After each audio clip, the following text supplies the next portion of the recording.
માવા મસાલા ગુટકા ખાવાથી કેન્સર થાય છે એવું નથી.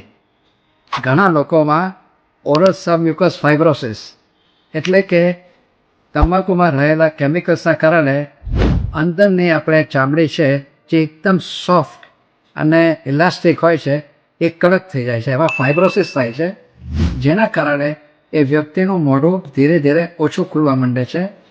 એને ડેઈલી ખાવા પીવામાં, બોલવામાં, ચાવવામાં, ગળે ઉતારવામાં તકલીફ પડે છે.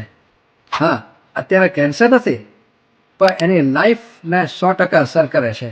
અને જો એ વ્યક્તિ તમાકુ ચાલુ જ રાખે તો એમાં કેન્સર થવાના ચાન્સીસ અનેક ગણા વધી જાય છે. એટલું જ નહીં, મોઢું ઓછું ખોલવાના કારણે કેન્સર ક્યારે થાય છે અને ક્યારે વધી જાય છે એ ખબર નથી પડતી અને સીધું એ ચોથા સ્ટેજમાં જ આવતો હોય છે. એટલે જો મોઢું ઓછું ખુલતું હોય તો સાવધાન, મહેરબાની કરીને ચેતી જજો અને તમાકુ સેવન બંધ કરજો. હા, લોકો મને ખૂબ પૂછે છે કે સર, તમાકુ બંધ કર્યું પણ મોઢું ક્યારે ખુલશે? તમાકુ તમે વર્ષો સુધી ખાધું, મોઢું તમારે અઠવાડિયામાં 15 દિવસમાં ખુલતું જોઈએ છે કે ના?